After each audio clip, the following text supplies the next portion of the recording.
Assalamualaikum warahmatullahi wabarakatuh anak-anak. Selamat pagi dan semangat pagi. Yuk bersemangat dalam memanjatkan doa ya, agar Allah memberi kita kemudahan dalam menuntut ilmu.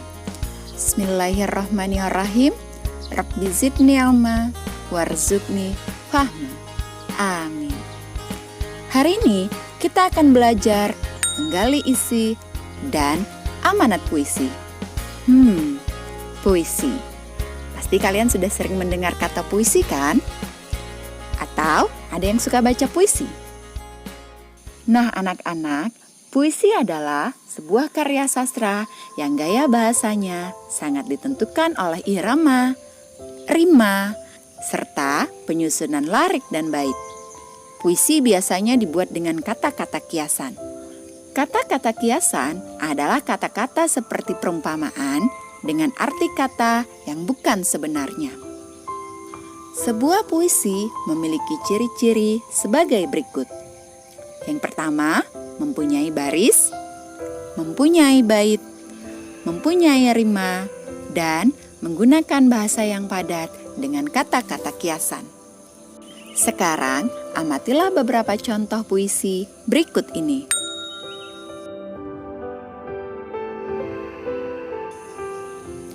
Kedua puisi tersebut indah bukan nak? Sungguh kreatif ya para penulis puisi tersebut. Kita akan memilih salah satu dari puisi ini. Kemudian kita amati dan pelajari bersama puisi tersebut. Ibu pilih puisi berjudul Cita-Citaku ya nak. Hal pertama yang kita lakukan adalah mengenali baris dan bait pada puisi. Pada baris pertama tertulis anganku melayang ke masa depan. Ini disebut sebagai baris. Lalu, aku ingin menjadi seorang guru. Ini juga disebut sebagai baris. Guru adalah pejuang ilmu di garis depan. Sama juga nak, ini disebut sebagai baris. Begitu pula seterusnya hingga sampai pada baris terakhir. Kesatuan baris inilah yang disebut sebagai bait.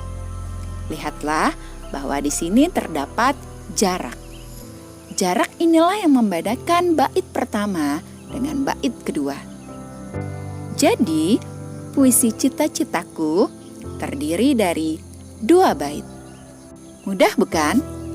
Lalu, kita akan belajar menentukan rima pada puisi. Rima adalah pengulangan bunyi vokal pada setiap kata terakhir pada setiap baris puisi. Ingat huruf vokal kan nak? Ada 5 huruf, yaitu A, I, U, E, dan O. Pada puisi Cita-Citaku terdapat 8 baris. Nah, perhatikanlah setiap kata-kata terakhir di setiap baris nak. Kata-kata tersebut ibu tandai dengan warna merah ya. Pada baris pertama, kata terakhirnya adalah depan. Huruf vokal terakhir dari kata depan adalah A.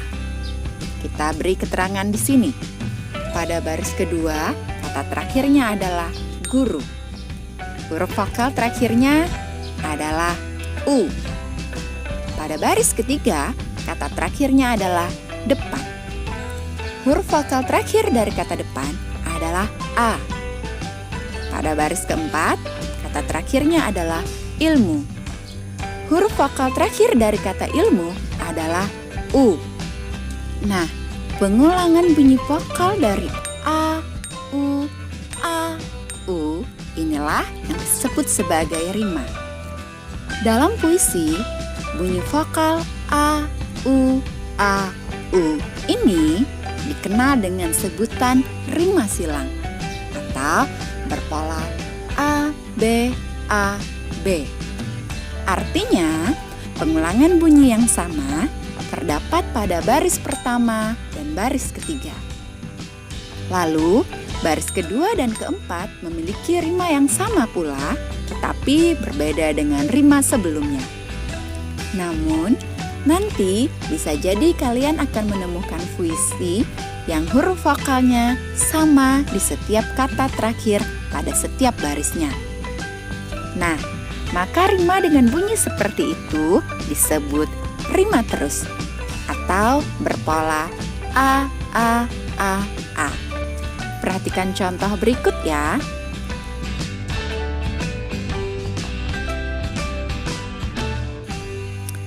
Kita sudah dapat mengenali ciri-ciri puisi. Sekarang kita akan menggali isi dan amanat puisi. Langkah-langkah untuk menggali isi dan amanat puisi adalah sebagai berikut. Yang pertama, bacalah setiap bait puisi dengan cermat. Lalu, bayangkanlah isi dari setiap bait puisi yang dibaca. Tulislah isi dalam setiap bait dalam bentuk paragraf. Kemudian, lakukanlah hal yang sama seperti langkah di atas ya, pada bait-bait yang lain. Langkah berikutnya, bacalah kembali makna yang sudah kamu tuliskan dari setiap bait di dalam puisi tersebut. Dan hal terakhir yang harus kamu lakukan adalah ringkaslah semua makna yang telah kamu tuliskan menjadi satu paragraf yang mewakili makna keseluruhan puisi. Sekarang kita akan belajar menggali isi dan amanat puisi berjudul Cita-Citaku. Kita baca dulu bait pertama. Anganku melayang ke masa depan. Aku ingin menjadi seorang guru. Guru adalah pejuang ilmu di garis depan. Guru tanpa pamrih berbagi ilmu.